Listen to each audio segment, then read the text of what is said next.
Annonceurs, entrepreneurs, promoteurs et chefs d'entreprise, choisissez dès à présent votre meilleur partenaire média, Ideal Production. Ideal Production est basé à Cotonou au Bénin. Ideal Production, le partenaire exclusif de Sika TV en Afrique.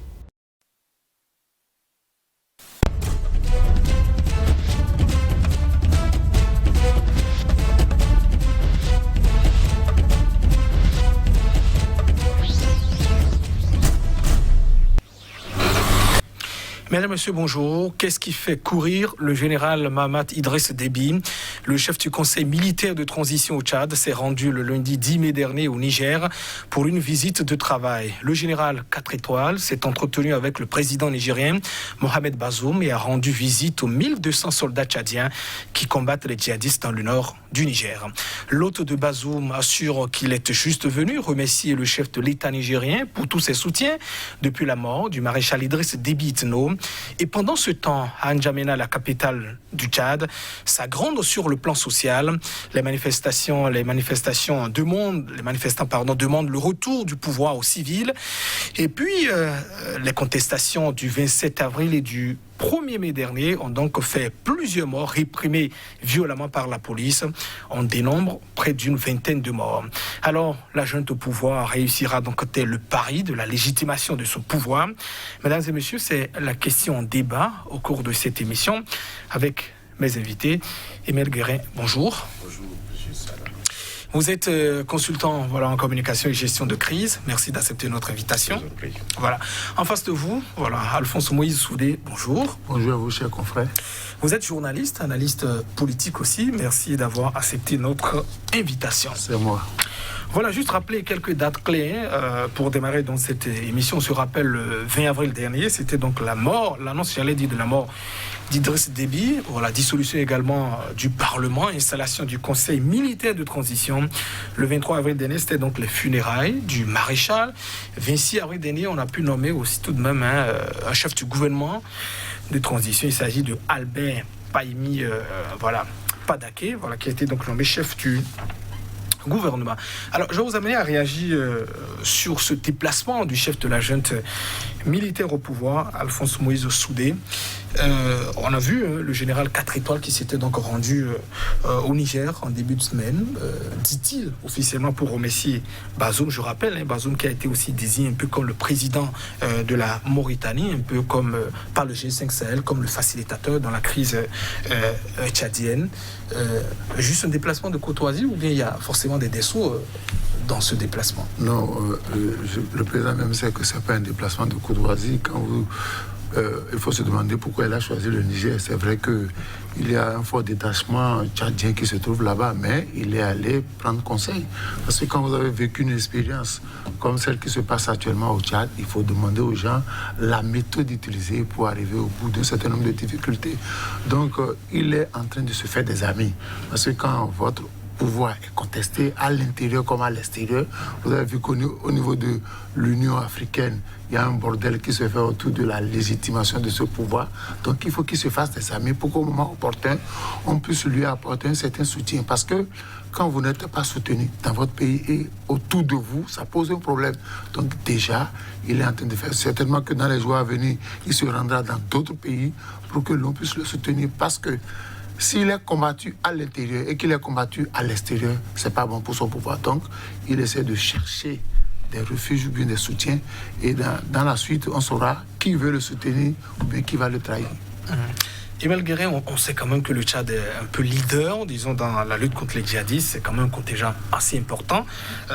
Visite de courtoisie, a dit le général Mahamat Idriss Déby. Alphonse Moïse Soudé pense que forcément, il y a deux choses derrière. Il va demander du soutien. Bon, tous les observateurs savent que ce n'est pas une visite de courtoisie.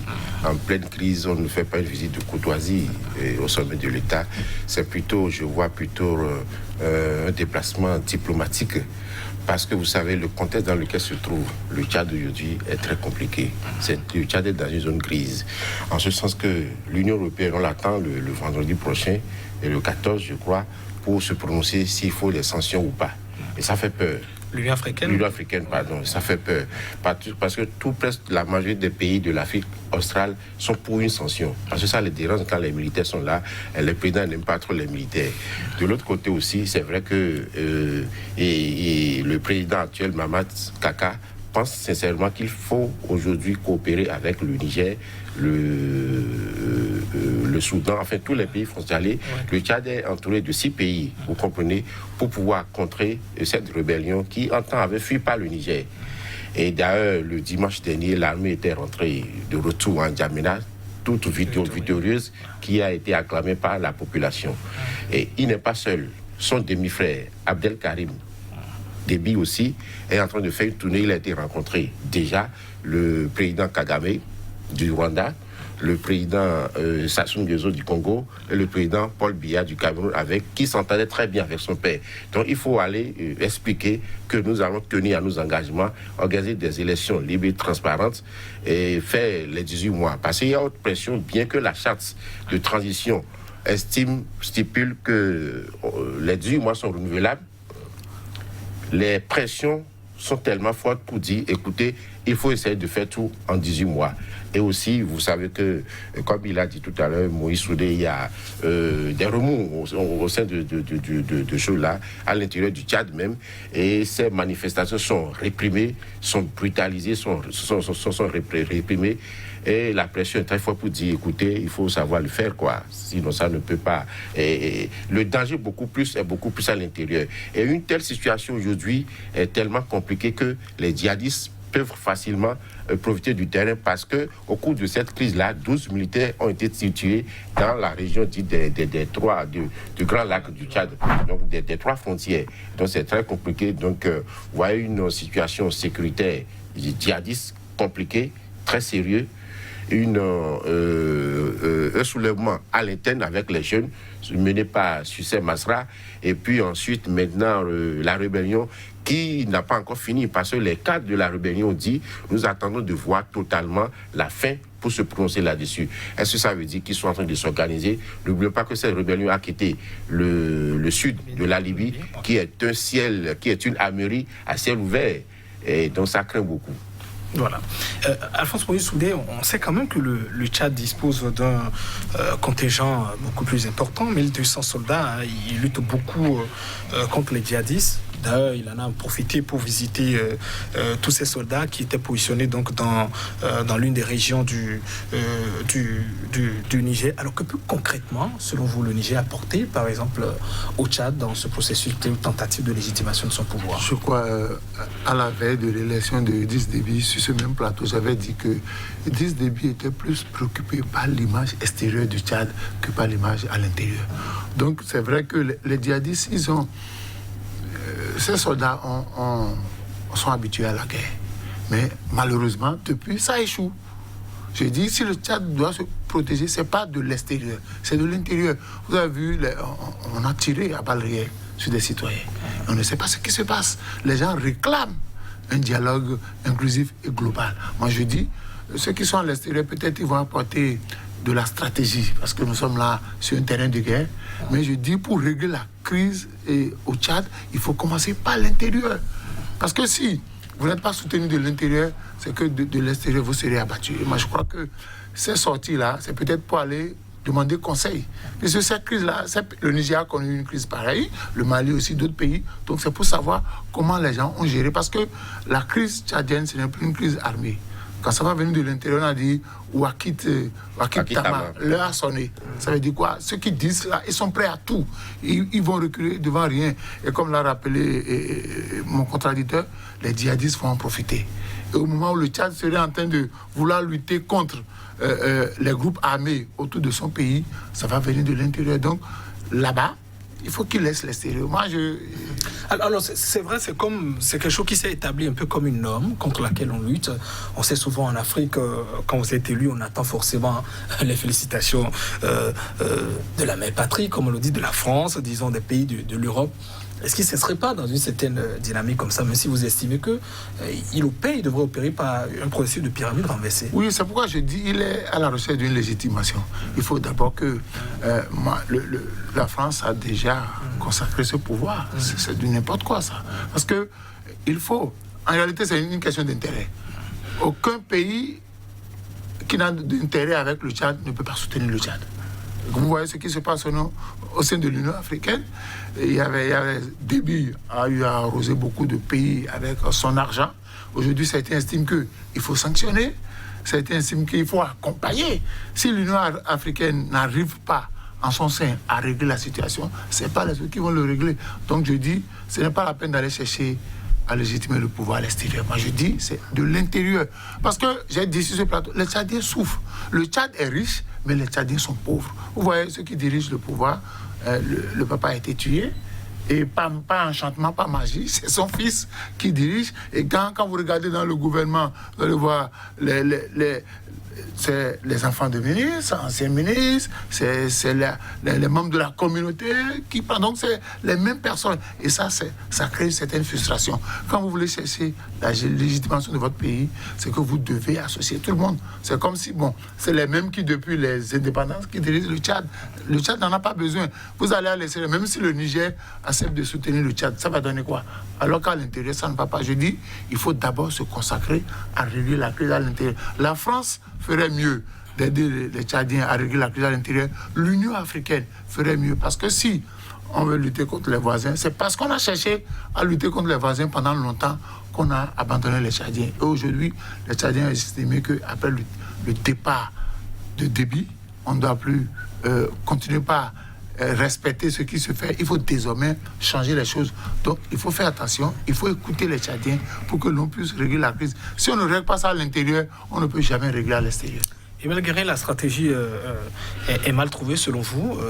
Devrait-on régler la question d'abord à l'interne avant d'aller chercher cet soutien à l'externe, comme le dit Alphonse Moïse Soudé?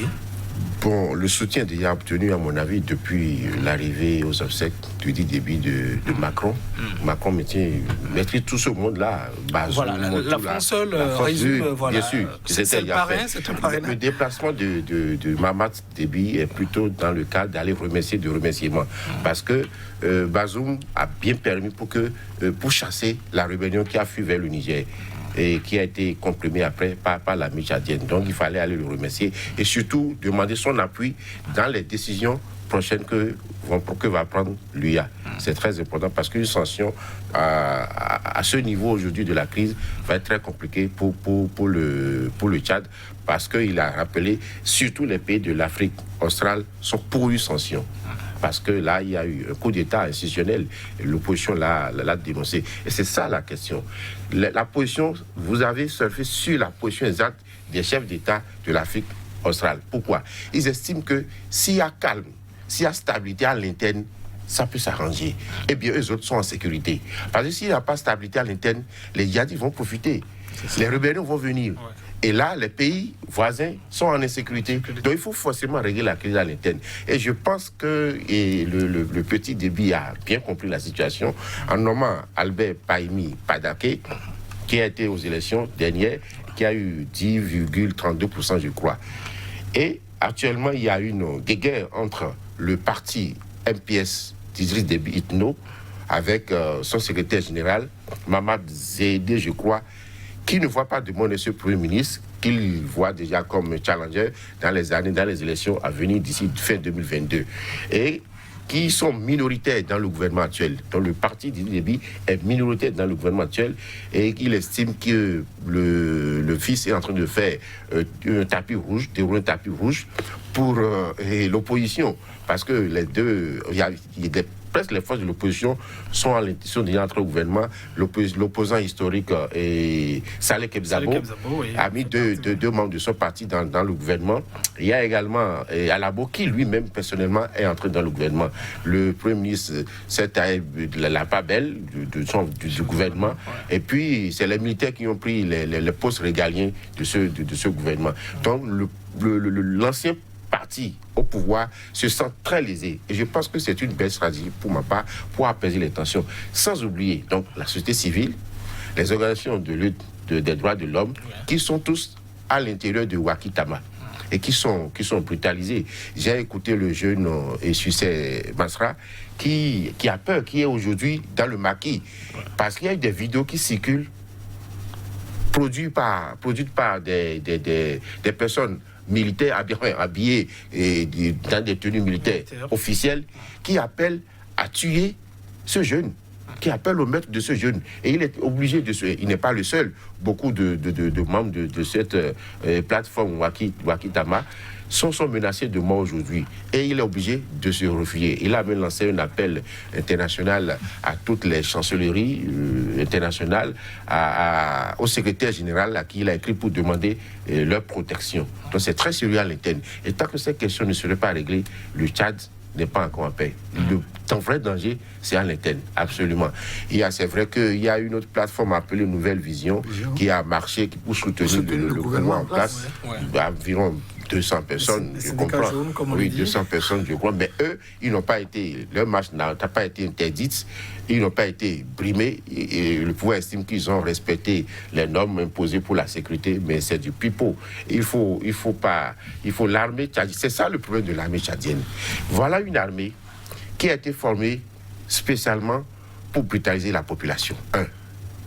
C'est parce que Idriss Déby a une volonté, forte détermination pour aller lutter contre le djihadisme.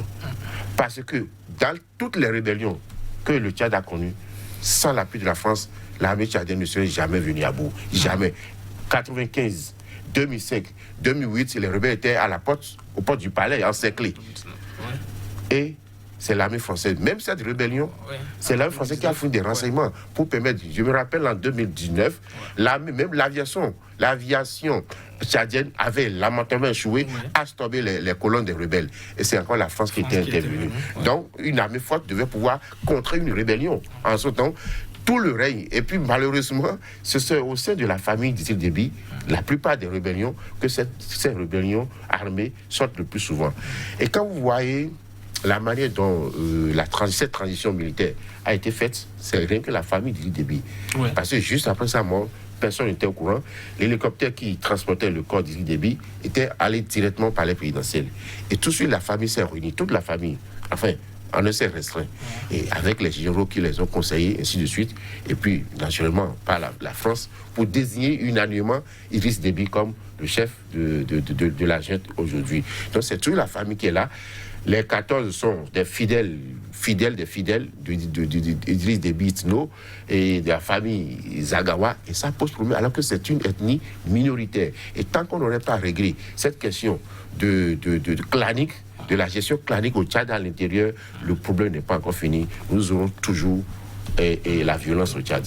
Alors, Alphonse Moïse Soudé, c'est vrai, le jeune Idriss Mahamat Déby devra donc se battre sur plusieurs fronts. Déjà à l'Est, il semble déjà avoir le soutien tout de même de la France, qui semble mettre déjà sous ses bottes, en tout cas, tous ces pays du G5 Sahel, en tout cas africains qui entourent déjà. Mais à l'interne, vous avez d'ailleurs beaucoup insisté là-dessus que la junte militaire devrait beaucoup travailler à concilier un peu les positions. Emmanuel Guérin parlait déjà un peu des difficultés même au sein du Conseil militaire de transition. Vous avez aujourd'hui l'impression, pour vous en tout cas, que les dissensions sont totalement closes, ou bien c'est juste des questions mises de côté, peut-être qui pourraient ressurgir d'ici là? Oui, vous savez, je voudrais rappeler que depuis l'indépendance du Tchad, la France a été présente. Les services de renseignement sous Tombraba étaient dirigés par des Français. Et aujourd'hui, le Tchad ne peut rien faire sans la France. Ça veut dire quoi? Que le Tchad est toujours dirigé de l'extérieur. Mais à l'interne, Zagawa, quand vous regardez la composition du gouvernement, c'est les pro-Déby, hein? Même si le parti, l'ancien parti au pouvoir est minoritaire, mais vous avez, on a dit, les fils des anciens ministres, les membres de la communauté Zagawa, donc c'est les mêmes pratiquement qui sont là. Et quand on ne va pas associer tout le monde, vous voyez, l'opposition, on a décidé de mater l'opposition. Et au moment où l'opposition veut marcher, on suscite au niveau de la plateforme Nouvelle Vision aussi des marches autorisées, encadrées, mais par contre les autres, on a tiré à balles réelles. Donc il faut d'abord concilier les positions. Il est temps qu'aujourd'hui, qu'au Tchad, on associe tout le monde. Parce que les autres ne demandent pas à être milliardaires, mais ils demandent qu'on les associe à la gestion du pouvoir. Alors, est-ce que c'est possible pour un pouvoir qui a toujours eu une histoire politique, militaire, j'allais dire militaire, depuis quand même plusieurs décennies? Mais vous avez remarqué que cette histoire politique n'a jamais réussi au Tchad. Ça a toujours créé des problèmes parce qu'il a rappelé, c'est de là que naissent les rébellions de chaque fois. Donc il est temps maintenant que la France aide le Tchad à changer de stratégie. Ce que vous avez exploité pendant des années, qui n'a pas marché, il faut changer. Aujourd'hui, l'opposition demande à participer à la gestion du pouvoir. Et c'est symptomatique en Afrique. Parfois, quand les gens sont au pouvoir, ils n'aiment pas partager. Je dis, ce n'est pas pour rien qu'on a choisi le fils de Idriss Déby pour remplacer le papa. C'est à la Kabila. C'est à la Kabila. Parce que si on s'est retrouvé, on s'est concerté sous l'égide de la France et que finalement c'est lui qu'on a désigné, forcément il maîtrise les rouages du pouvoir et on a besoin de lui, même si on doit emprunter le circuit que Idriss Déby a tracé, on a besoin de son fils. Mais il n'y a pas que cela au Tchad. Il y a d'autres compétences ailleurs. Donc je dis, pour que le Tchad soit stable, il faut ouvrir ce dialogue inclusif et global. Parce que tous les Tchadiens veulent participer à la gestion du Tchad. Mais tant qu'on va tout le temps donner la priorité, les militaires, le gouvernement qui est là n'aura aucune force en face des militaires. Mais est-ce que c'est possible de l'associer, selon vous, les civils dans ce genre de contexte? Mais il le faut, parce qu'on a dit 18 mois renouvelables. D'abord, il y a un problème à ce niveau. Parce qu'ils peuvent renouveler. Ça fait 36 mois. Donc pratiquement une transition qui va durer 3 ans. Ensuite, c'est les militaires. On peut associer les civils. Parce que les civils, ils ont des compétences pour diriger le pays. Les militaires, on sait à quel point aussi il faut leur confier dans un gouvernement, mais il y a des civils qui peuvent travailler. Parce que si les Tchadiens qui ont la compétence ne sont pas associés, ils peuvent aussi s'associer aux rebelles pour chaque fois déstabiliser le pays. Parce que si on veut régler le problème des rebelles, c'est aussi ça. Parce que ceux qui se sentent gênés. Depuis l'indépendance, il y a des ethnies, on dit les Agawas sont minoritaires, mais il y a quand même des ethnies majoritaires qui ont des compétences, mais qui ne sont jamais associées. Parce qu'il faut régler le problème ethnique. Il faut donner la possibilité à d'autres ethnies de gérer le pays. Maintenant, tant qu'on ne va pas régler ça, et qu'on va estimer que chaque fois c'est les militaires, chaque fois c'est le clan Déby, ça ne marchera pas. Parce que les autres, on a tiré sur eux, mais ils vont revenir à la charge. Et les groupes armés qui sont autour du Tchad peut leur prêter main forte. Et quand ces groupes-là vont prêter main forte à l'opposition, on n'est pas réglé. La France a beau tout faire. De temps en temps, on va essayer de touffer les réactions, mais ce n'est pas de façon éternelle. Donc, je voudrais qu'on règle ce problème-là. Il faut désormais associer les civils. Emile Guérien, on a vu un peu sur la question d'abord au niveau de la composition même, disons, du conseil militaire de transition. On a vu au Niger peut-être Mahamadou Issoufou passer le témoin, disons, à son dauphin, Mohamed Bazoum, qui est aussi d'une autre ethnie. Est-ce que, parlant de l'exemple type du Tchad dont parle Alphonse Moïse Soudi, est-ce que c'est possible? On a, disons, un peu d'espoir que les choses puissent changer. Est-ce que c'est pas cet instinct de conservation rester un peu dans la continuité? Je ne pense pas qu'il faut comparer le cas nigérien au cas tchadien. Le Niger n'est pas gouverné par un système clanique, pas du tout. Pas du tout, c'est plutôt un système partisan, absolument. Le système tchadien, Idriss Déby l'a installé depuis 30 ans. Ça dure depuis 30 ans, donc c'est difficile de déverrouiller, de sauter un verrou mis en place depuis 30 ans. Et je pense, mon cher ami, que la France n'a pas intérêt à changer le système. Ça lui plaît. Et le système de la France, c'est que ça ne marche pas pour les Tchadiens. C'est ça, justement, qu'il faut comprendre. La France ne peut pas changer un système qui ne marche pas pour les Tchadiens. Mais ce système marche justement pour la France. D'avoir au moins la même mise sur le Tchad et de permettre... le Tchad a une région stratégique dans l'Afrique centrale. C'est très important. Pour les informations que j'ai eues, c'est ça qui a fait que, à un moment donné, Idriss Déby a voulu se départir de cette France-là. A voulu, parce que dans un certain nombre de discours, on sent déjà qu'il veut se débarrasser de la France. Et quand vous êtes président africain, pour ceux qui ont suivi un peu l'Afrique, quand vous décidez de vous débarrasser de la France, mais c'est elle qui se débarrasse de vous avant de continuer. C'est justement bien fait pour lui, parce qu'il a été victime simplement de ce qu'il a porté au pouvoir. Et c'est comme ça que ça serve de leçon aux autres chefs d'État. Pourquoi? Quand il dit que c'est la France qui l'a obligé à réviser la Constitution à un moment donné, mais c'est grave. et qui lui disent aisément comme ça. Et lui-même, il est tellement en oscillement que je n'ai jamais. Il dit que parfois c'est bon de la longévité au pouvoir. Il dit qu'il n'est pas allé à N'Djamena par avion, qu'il y est allé par les armes. Ça veut dire quoi? Il appelle à qu'on le déloge avec des armes. Quand vous tenez ces propos-là, moi j'ai du mal à croire quelqu'un comme ça. Mais c'est vrai, je suis conscient que vous avez raison. À un moment donné, il a compris que ce système, parce que à force d'acquérir de l'âge, on ne commence pas à avoir la sagesse de comprendre certaines choses. Qu'est-ce qui arrange mon peuple? Qu'est-ce qu'il faut laisser et à la nouvelle génération? Alors, le système d'Idébi n'a pas du tout laissé une lueur de devenir pour le Tchad, lui ou rien. Et c'est ça qui a fait justement que nous avions observé que ce soit son fils qui prenne le relais. Et c'est justement ce que les jeunes sont en train de dire aujourd'hui. Il ne peut pas comprendre quand, Sucé Masra, on lui a interdit d'être candidat à cause de son âge. Et que celui, Mamat Kaka Déby, est moins âgé que lui. Et qui aujourd'hui siège à la cime de l'État. Ça pose un problème. Ça ne peut pas marcher. Et la France qui a cautionné cela, au début, si vous suivez le discours de Macron, qu'est-ce qu'il dit? Il dit une transition pacifique. Point. Et comme la répression a commencé, il a changé le discours pour demander à ce qu'on arrête la répression, il a parlé maintenant de transition pacifique et démocratique et qui doit aboutir à des élections inclusives et transparentes. Je voudrais bien sûr faire confiance à Mamat Kaka qui a promis un dialogue national inclusif. J'espère qu'il va le faire. Parce que s'il ne le fait pas, ça ne marchera pas. Ces jeunes sont déterminés. Vous avez vu la dernière fois, je crois, il y a quelques mois avant les élections, le cousin ou le neveu de Itno, de Idi, qui a été massacré, dont la famille a été massacrée. Ouais. Je vais parler de Yaya Dilo. Il n'a pas encore dit son dernier mot. Ouais. Et la situation géopolitique est très compliquée. Pourquoi? Je vous explique bien. Vous voyez, la Libye aujourd'hui, le maréchal Haftar est en difficulté sérieusement. Il n'a plus les moyens financiers. Alors, il a beaucoup d'armes aujourd'hui. Les Russes, les mercenaires russes sont encore là aujourd'hui, qui sont en train de former beaucoup de jeunes désœuvrés. C'est pourquoi la question à l'interne est très importante.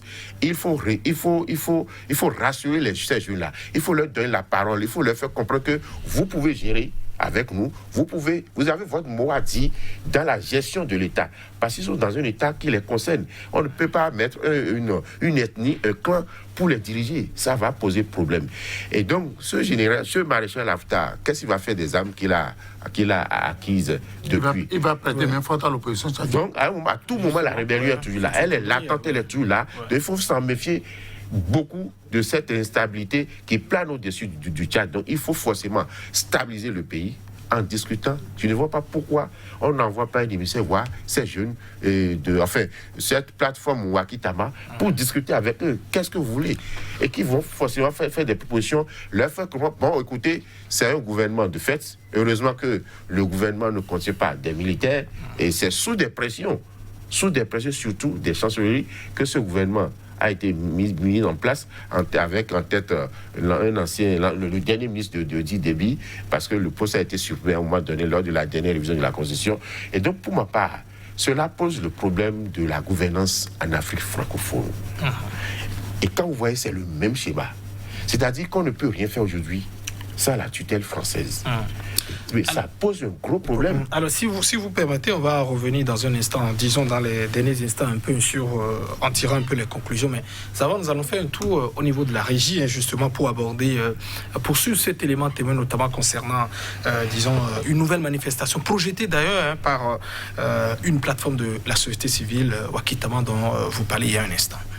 Les membres de la coordination citoyenne Wakitama ont décidé d'une nouvelle journée de protestation contre la junte au pouvoir au Tchad le 19 mai prochain. Samedi dernier, la manifestation officiellement interdite mais tolérée par les autorités a finalement été violemment réprimée par les forces de l'ordre.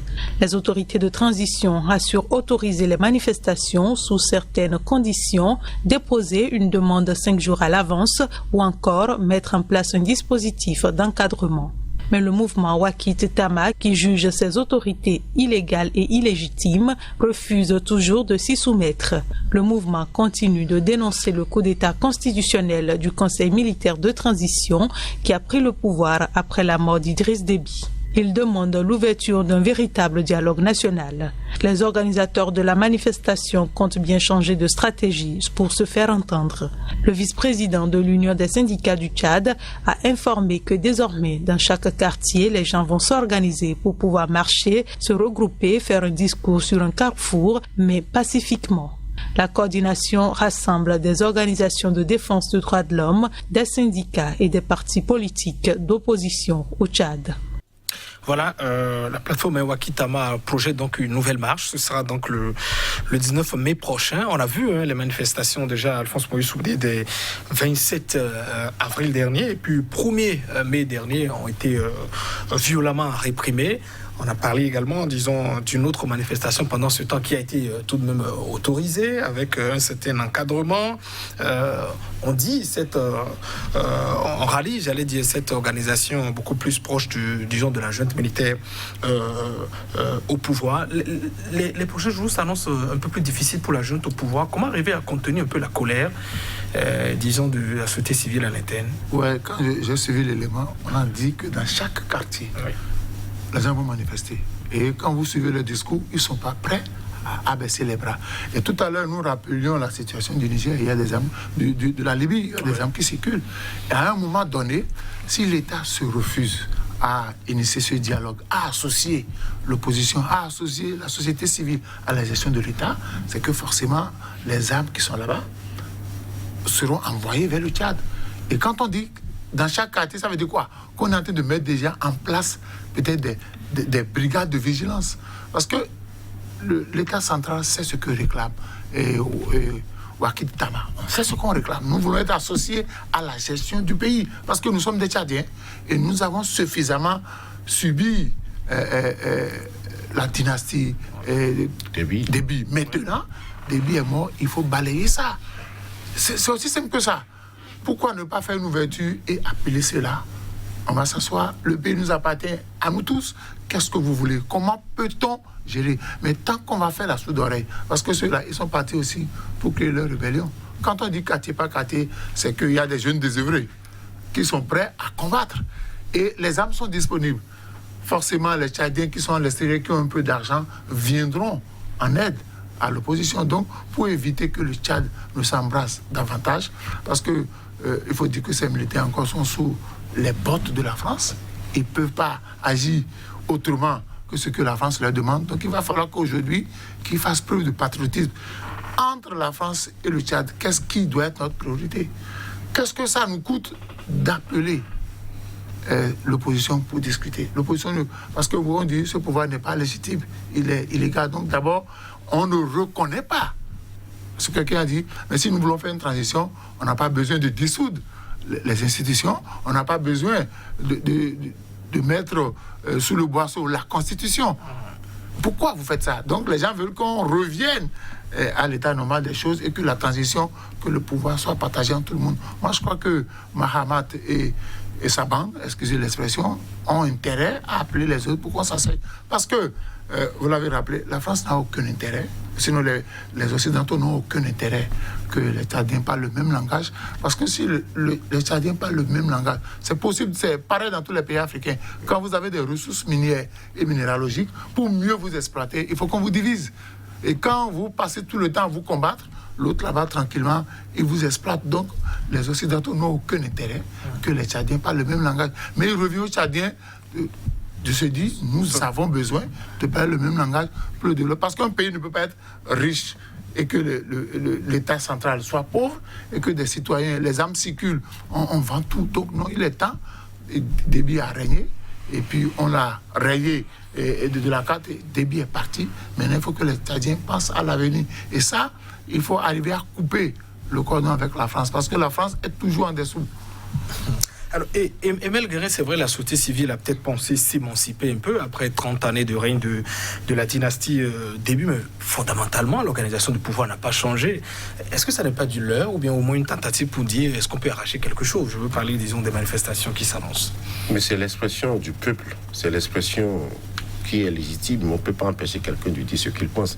C'est pas parce que déjà je vois que j'ai une force en face de moi que je ne peux pas dire, au moins m'exprimer. Et c'est ça justement le problème que ça pose. Je ne sais pas en quoi ça veut dire. Vous savez, j'ai toujours dit que c'est celui qui a peur qui fait peur. Le pouvoir en place a peur des manifestations. Pas vraiment peur. Sinon, il ne peut pas. Il y a une violence inouïe pour les jeunes sans armes. Ils ne sont pas armés. Alors que vous aviez en face des djihadistes et des rebelles de l'autre côté qui sont très armés. Et c'est ça justement le problème. Tant qu'on ne va pas regarder cette société-là, c'est ces jeunes-là, qui ont envie de vivre une autre vie, parce que 30 ans, beaucoup sont nés après. Ils n'ont entendu que le nom. Ils ont envie de changer. Cette génération qui naît aujourd'hui en Afrique a envie de changer, de voir une nouvelle forme de gouvernance. C'est pourquoi j'ai toujours appelé ces dirigeants africains, s'ils veulent vraiment aller du côté du peuple, à sortir du système. C'est-à-dire, c'est un problème systémique. Ce n'est pas un problème de simple gouvernance. Tout le système mis en place en Afrique francophone, il faut sortir dedans. Sinon, les peuples ne sont pas d'accord. Et vous allez constater que partout ça se passe, que ce soit au Mali, au Niger, au Tchad aujourd'hui, où des symboles français sont brûlés. Le drapeau français est brûlé. Les gens en ont marre de cette emprise-là qui ne marche plus. On ne peut pas continuer à dicter la politique interne. Et quand un chef d'État ne veut pas le faire et puis il est stigmatisé, on fait tout pour pouvoir l'enlever. On a vu à travers l'histoire africaine tous ceux qui ont été balayés parce qu'ils ont dit non à la France. Et donc aujourd'hui, cette junte aujourd'hui, et je pense que le Premier ministre a dit qu'il faut une union sacrée pour sauver la nation. On ne peut pas vouloir faire une union sacrée pour sauver la nation et brutaliser les populations non armées qui descendent pour réclamer quelque chose. Et qu'est-ce qu'ils réclament? Dans une réclamation, dans une contestation, on met tout la barre haute. Mais quand on va les appeler pour discuter, peut-être qu'ils vont reconnaître le gouvernement en place et faire des propositions maintenant pour aller de l'avant. Mais tant qu'on va continuer à les brutaliser, leur faire peur, ça va susciter comme mon vis-à-vis vient de le dire, d'autres rébellions armées encore. Parce qu'il y en a tellement. Le Tchad est une galaxie de rébellions. Il va toujours en avoir avec la circulation des orpailleurs illégaux. C'est-à-dire tout trafic du genre se passe là. Et c'est un terreau pour les jeunes désœuvrés. Et c'est là encore que font que les terroristes djihadistes font des recrutements. C'est au niveau des jeunes. Et le Niger est instable. Le Cameroun aussi, le Soudan avec le Darfour, donc c'est les pays frontaliers. La Centrafrique est en guerre aujourd'hui. Et donc le Tchad ne peut pas s'en sortir s'il n'arrive pas à stabiliser son pays à l'interne. Donc c'est très important, cette union sacrée à laquelle le Premier ministre a appelé. Mais il faut œuvrer pour, il faut poser des actes concrets qui montrent que vous allez vers effectivement une union sacrée. Mais lorsque vous brutalisez une jeunesse non armée, vous ne voulez pas les écouter. Alors, aujourd'hui, au Tchad, qu'est-ce qui se passe? Tout le monde a peur. La population a peur. À N'Djamena, personne ne veut même plus faire des achats de vivres en quantité chez lui, parce qu'on ne sait pas si la situation va dégénérer et qu'il va les obliger à fuir. Donc, on préfère garder de l'argent en liquidité pour, si ça devait être utile, s'il y a une certaine débandade demain. Donc, les Tchadiens ne sont pas à l'aise aujourd'hui, surtout au niveau des villes. Ils ne sont pas du tout à l'aise parce que ça peut sortir de nulle part. Regardez un pays enfin, un grand pays, le 5e plus grand pays de l'Afrique aujourd'hui, qui fait 1,7 1700 km du nord au sud et plus de 1000 km de l'est à l'ouest. Ça veut dire que c'est difficile à contrôler. Le Niger également, c'est un grand pays. Plus d'1 million. Donc, ils n'arrivent pas, avec le désert, les rebelles, les djihadistes s'infiltrent, se cachent facilement dans les Ifogas et tout ça. Donc, c'est compliqué aujourd'hui. Il faut stabiliser le pays à l'interne, discuter avec tout le monde, profiter du bazar que si je me permets, que Idi Déby Itno a laissé, parce que c'est un pays économiquement en lambeaux. Je vous dis, au Tchad, il y a un enfant sur 5 qui meurt avant l'âge de 5 ans. Un enfant sur 5 qui meurt avant l'âge de 5 ans. Et s'il en reste, s'il est survivant, facilement meurt d'une maladie quelconque, quoi. C'est un problème. Et 42% sont de la pauvreté de la population. Et nous avions, sur 187, le Tchad est le 183e pays le plus pauvre du monde. Ça pose problème. Alors que vous avez rappelé tout à l'heure avec une richesse minière. Oui, en 2003, cette grande pétrolière n'a fait que enrichir la famille d'Idriss Déby. Hyper riche. Voilà. Alphonse Moïse Soudé, alors comment peut-elle, disons, se libérer de l'emprise de la France quand on sait que forcément beaucoup de choses ont été donc dites et en coulisses, selon en tout cas des révélations, disons, de certains de la France étaient quand même au courant de ce qui se passait. On a vu Macron se déplacer personnellement pour venir. On a vu également le déplacement, disons, du Mahamat Idriss Déby pour aller chercher un peu le soutien des uns et des autres. Est-ce qu'aujourd'hui, la junte a véritablement les mains libres? Non, cette junte-là n'a pas de mains libres. Vous savez, quand vous regardez en Afrique, les pays qui n'ont rien dans leur sous-sol sont relativement stables. Parce qu'on va exploiter quoi? Quand vous prenez un pays comme le Bénin, il n'y a rien dans le sous-sol, on va exploiter quoi? Mais là où la France peut exploiter des choses, la France n'a aucun. On a vu le pétrole découvert qui nous a été présenté. Juste un gobelet, ok. Donc, j'ai dit, ouais, le Tchad est immensément riche. Et ça profite à qui?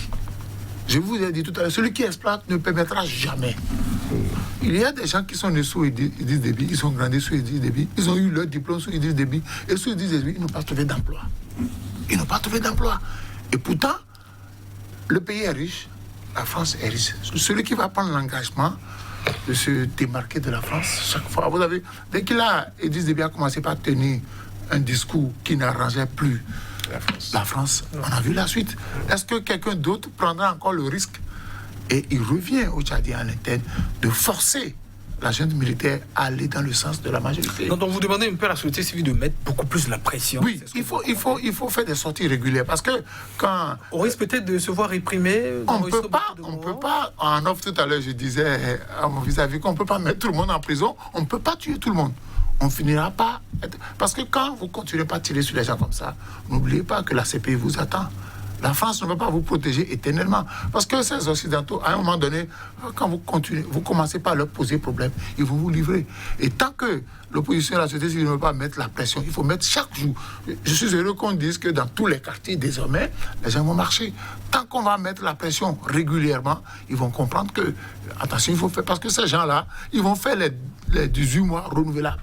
Parce que eux aussi, ils ont envie de profiter. Voilà, pendant peut-être qu'au Niger, on nous dit 18 mois, en tout cas, ferme, peut-être pour passer déjà le pouvoir, la transition. On ne peut pas passer à la tête d'un État et ne pas s'en mettre plein les poches. Ah bon? Mais oui, ils sont là, et il y a des ressources, il y a des contrats avec des sociétés françaises pour exploiter le pétrole. Donc ceux qui vont gérer le pays pendant ce temps-là, il faut qu'ils prennent leur part avant de partir. Mais si la société civile met la pression, combien de Tchadiens vont-ils tuer? Encore que les gens, quand ils naissent, ils ne sont pas sûrs de grandir. Donc moi je dis, la seule chose qui pourra sauver le Tchad, c'est la pression à l'interne. Et si on ne contient pas vite cette pression, c'est que cette pression va se transformer en rébellion. Et désormais, dans tous les quartiers, vous allez voir qu'il y aura des brigades où les jeunes désœuvrés, on va leur fournir de la drogue, on va leur fournir des armes, et comme ça, le pays deviendra une poudrière. Et malgré qui la jeune doit-elle beaucoup plus écouter? En tout cas, à l'heure actuelle, on la voit sous l'emprise de la France. Alors peut-être que c'est aussi une chance pour elle d'écouter peut-être la société civile, je voudrais dire, et s'émanciper. Entre le marteau et l'enclume, comment pourrait-elle s'en sortir aujourd'hui? Je veux parler de la jeune. Mais tout pouvoir aurait tort forcément de ne pas écouter son peuple. Parce qu'il est là pour diriger son peuple. Ouais. Ne pas écouter quand on a le pouvoir, une parcelle de pouvoir. Il dit une parcelle de pouvoir, hein. On se croit tout permis, tout puissant. Mais c'est l'heure. Parce qu'aujourd'hui, je vous le dis, je le répète encore, les choses ont changé.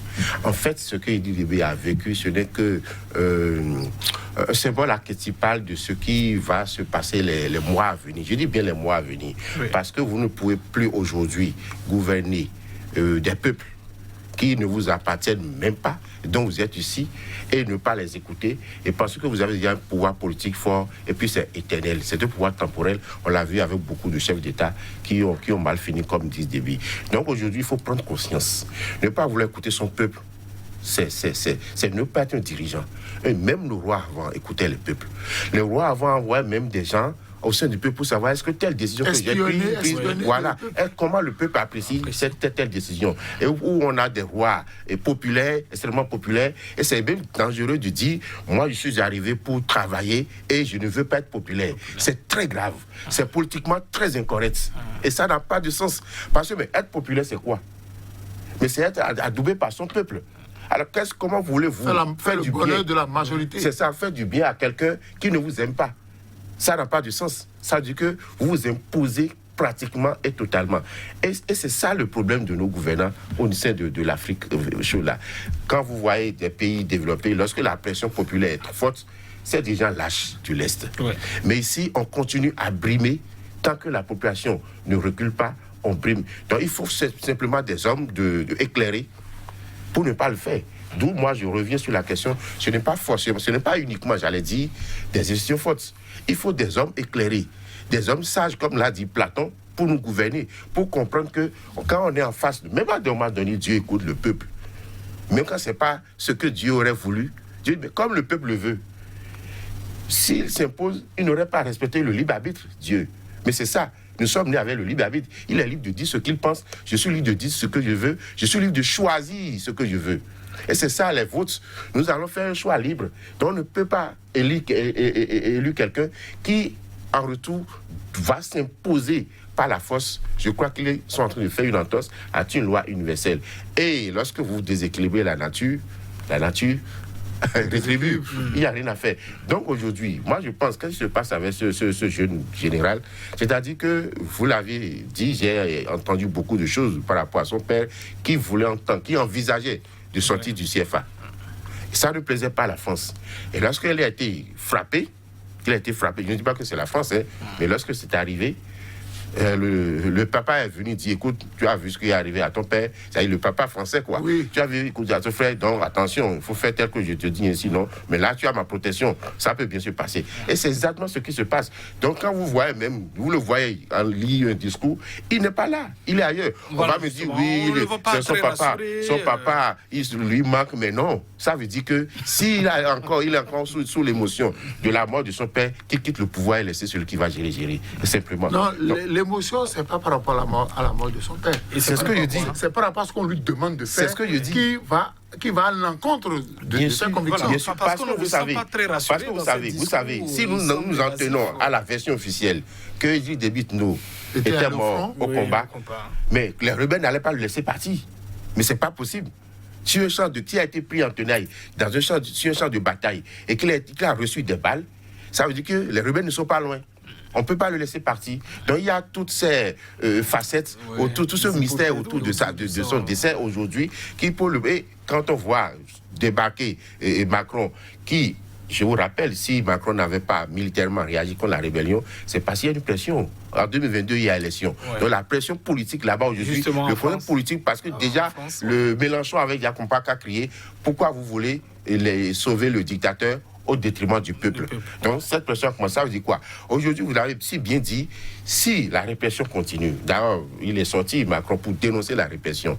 Il a dénoncé la répression. Bon, si ça continue, si ça continue, ça va le mettre en mauvaise posture là-bas parce qu'ils ont mis le bazar en Libye et en Côte d'Ivoire, on a vu tout le bordel qu'ils ont fait. Si ça continue, les voix vont se lever là pour dire voilà ce que vous êtes en train de conduire. Parce qu'il y a d'autres fois. En France, moi, mon discours n'est pas contre les Français, pas du tout. Au contraire, il y a des ramifications du sang avec les Français. Mais le pouvoir français, sa politique aujourd'hui, en Afrique francophone surtout, ça pose un gros problème. Donc ça ne peut pas continuer comme ça. Soudé demande peut-être à la société civile de mettre beaucoup plus. Absolument, que la pression soit accentuée. C'est vrai, on va déployer les morts et que bon, c'est inévitable. C'est pas eux qui réclament, qui se tuent, qui sont armés, mais c'est ceux en face qui sont en train de les tuer de façon très injuste. Et là, ils vont devoir pouvoir répondre devant l'histoire. Il n'y a rien à faire. Parce que la roue est en train de tourner. Ça veut dire qu'un dirigeant aujourd'hui qui a pour option de tuer, c'est-à-dire ça veut dire quoi? Quand vous tuez votre population, vous êtes assis sur du sang.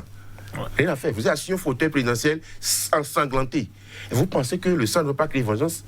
Ah, ça va créer vengeance. Il n'y a rien à faire. Non, vous savez, quand vous suivez un peu le jeune général, qui ne convainc personne quand il parle.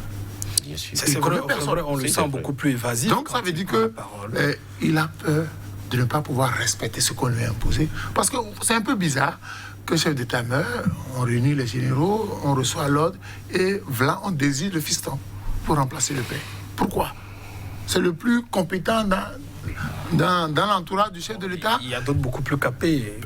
Même au sein des fils, c'était pas le plus connu. Oui. C'était pas le plus connu, donc c'est quelqu'un, même entre les fils, il y a un problème. Pourquoi c'est lui qu'on choisit? Aujourd'hui, il ne peut pas aller autre. Parce que la France veut conserver ses acquis. Mais malheureusement, face aux acquis de la France et au devenir du peuple, il faut faire un choix. Il faut faire un choix parce que vous ne pouvez pas être riche et le peuple souffre. Les Tchadiens souffrent. Moi, j'avais dit sur ce plateau, qu'est-ce que Idriss Déby n'a pas prouvé en 5 mandats et c'est au cours du 6e mandat qu'il va le prouver? C'est pas possible. Si vous n'avez pas pu faire le bonheur de votre peuple pendant 5 mandats, ce n'est pas le 6e qui vous permettra. La preuve, il a eu le 6e mandat, mais il n'a pas pu l'exécuter parce que son maître a pensé à constater qu'il devenait un enfant rebelle qu'il faut mettre au pas. Malheureusement, ceux qui ont pris la relève ne pensent toujours pas au peuple tchadien. Je dis, cette opposition que j'ai vue là, si on ne l'écoute pas, parce que c'est vrai qu'elle peut demander beaucoup et obtenir peu. Mais qu'est-ce qu'elle demande? On va s'asseoir, on va faire un dialogue inclusif et global. Toutes les forces politiques, toutes les forces sociales, on va s'asseoir autour d'une table. On oublie un instant la France, on se parle en tchadien, on décide de ce qu'on va faire. Mais si vous refusez, c'est-à-dire qu'à un moment donné, on dit, bon, comme il ne veut pas écouter, nous allons foutre le bordel partout. On va brûler le Tchad. Est-ce que c'est ce qu'on veut? Mais au moment où les Tchadiens s'entretuent, mais le colon continue de s'enrichir. Donc je crois qu'il est temps qu'on écoute tout le monde. Je ne dis pas forcément de faire la volonté de cette opposition, mais il faut l'écouter. Et c'est le drame de la plupart des pays africains. On ne veut pas écouter les autres. On n'est pas seul intelligent. Ensemble, on peut développer un pays. Ensemble, on peut construire un pays. Mais là où nous sommes, quand vous voyez que les pays frontaliers ne sont pas stables, vous devez tout faire pour pacifier, stabiliser votre pays. Parce que les autres peuvent en profiter pour vous déstabiliser. Et je crois que la gente au pouvoir doit comprendre ça. Le gouvernement mis en place doit tout faire pour initier ce dialogue-là. Parce que les gens ne demandent que ça. Écoutez-nous et ensemble, on va décider. Mais si vous refusez, c'est comme à la maison. Hein. Quand vous refusez d'écouter votre fils, de jour en jour, il fera de la pagaille et il va salir votre nom. Donc je voudrais que la gente au pouvoir mette la balle à terre, qu'on cesse. Parce que ceux qui ont dit là ne sont pas des Ivoiriens, ne sont pas des Maliens, ce sont des Tchadiens. Et si vous tuez tout le monde, qui va demain assurer la relève? Emile Guérin, vous avez commencé d'ailleurs, disons un peu à l'entame, à effleurer un peu le sujet dernière partie de cette émission. Il s'agit quand même du mot de gouvernement. À quoi servent les tests? Je veux parler de l'Union africaine aujourd'hui, qui, on le dit, dès que le pouvoir passe, changement de pouvoir, pas un mode qui n'est donc pas démocratique. En principe, le Conseil de paix et de sécurité doit pouvoir sanctionner.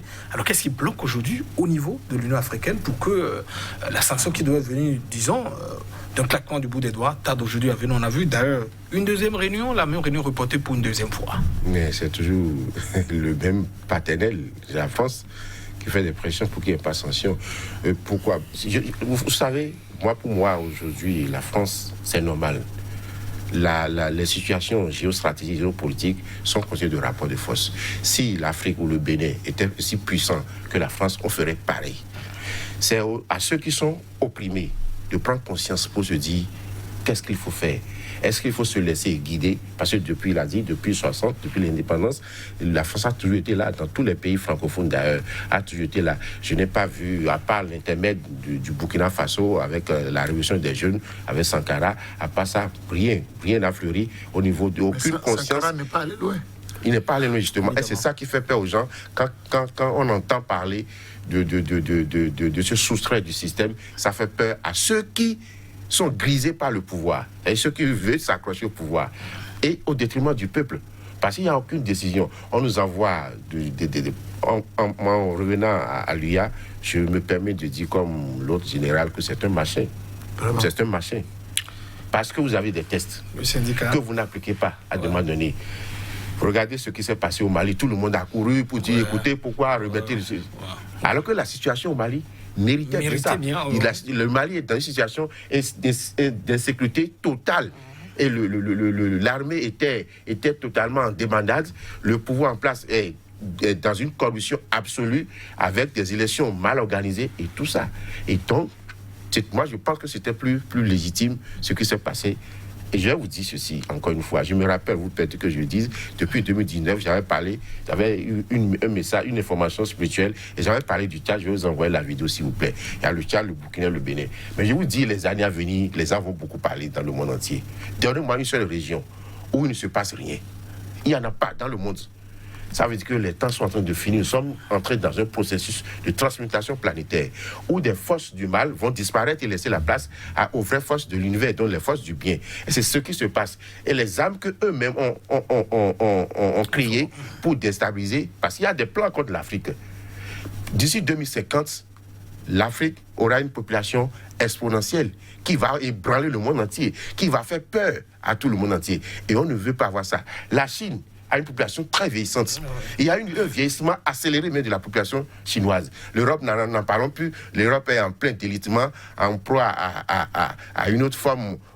Certains craignent même le grand remplacement de la population en Europe.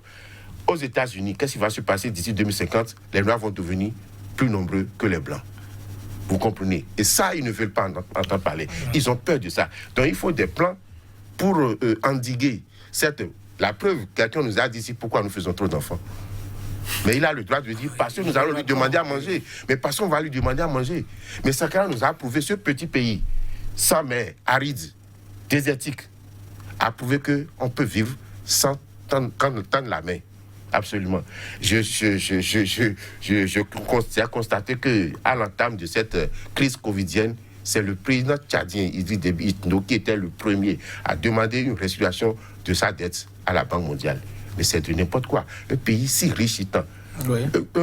Un pays, je crois, le deuxième pays producteur de la production bovine en Afrique. Le coton également. Le Tchad a une riche culture en coton. Absolument. Alors, quand nous sommes dans une situation instable, comment les jeunes peuvent aller au champ cultiver? Ça pose problème. Surtout qu'en 2018, le coton Tchad, enfin, la structure a été cédée à un Singapourien, je crois, au LAM ou quelque chose comme ça. Ça a beaucoup fleuri ces dernières années. Donc, pour vous, pour revenir un peu à l'Union africaine, toujours la main de la métropole. Oui, parce que les pays de l'Afrique australe, qui aujourd'hui essayent de se départir de cette emprise coloniale, sont tous d'accord pratiquement pour des sanctions, pour appliquer les tests. Il y a jurisprudence. Mais de l'autre côté, les pays de l'Afrique francophone de l'Ouest ne veulent pas de cette sanction. Et c'est ça qui exprime le balai diplomatique des deux fils de Déby, c'est-à-dire que le demi-frère du président actuel, qui est en même temps le directeur du cabinet adjoint de son frère, ils sont en train de passer partout pour pouvoir éviter cette sanction-là. Et d'ailleurs, le ministre de la communication, porte-parole du gouvernement, et Abdel Koulamala, a dit mais pourquoi il faut sanctionner le Tchad, que le Tchad est dans une situation particulière. Ça n'a aucun sens. Sur la question des sanctions. Vous ne respectez pas volontairement. Il n'y a rien qui est obligé à ne pas respecter la Constitution. Oui. Je ne vois pas. Les textes sont clairs. L'article 30 est clair. Il faut sanctionner. Même si on doit accompagner le Tchad, il faut d'abord sanctionner. On a sanctionné dans les autres pays. C'est pas parce qu'à un moment donné, Idriss Déby père était tout puissant et financièrement, il a assisté beaucoup de présidents. Non, les tests restent les tests.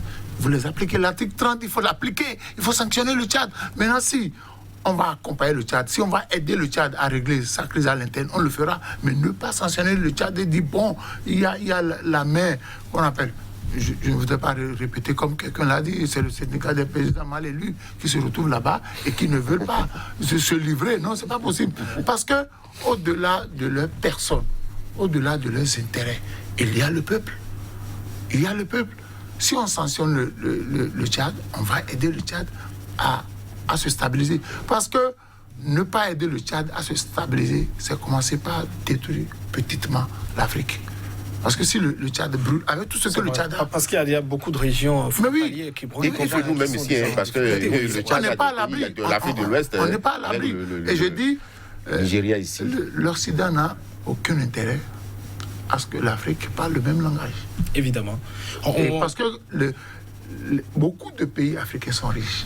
Et quand nous allons arriver à créer ce qu'on appelle les États d'Afrique et que l'Afrique va s'autonomiser vis-à-vis... Avec l'écho, le Nigeria, la grosse bataille qui se fait. Donc, déjà... il faut aujourd'hui que les Africains réfléchissent par rapport, revoir leurs relations avec la France. On peut vivre sans cela, parce que nous avons, vous voyez, Kabila, vous voyez la difficulté de Kabila, quand Kabila a commencé par faire venir les Chinois pour exploiter les ressources. Je vais vous poser quelques secondes pour répondre. On demandait une mission compliquée pour lui. Pour finalement, la junte parviendra-t-elle? Mission compliquée pour elle alors, pour ce processus de légitimation. Si la junte se décide à écouter les complaintes et les cris de cœur de la population tchadienne, je crois qu'elle va réussir sa mission. Oui.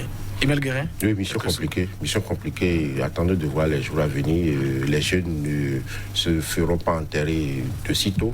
Ils vont beaucoup parler parce qu'ils sont en difficulté, ils vont s'exprimer. Merci à vous, Emile Guérin. Je rappelle que vous êtes consultant en communication et gestion de crise. En face de vous, il y avait donc Alphonse Moïse Soudé. Vous êtes journaliste, analyste politique. Voilà, mesdames et messieurs, on parlait évidemment ce processus de légitimation du pouvoir de la junte militaire au Tchad. Merci à vous de nous avoir suivis. Ce sera tout. Au revoir.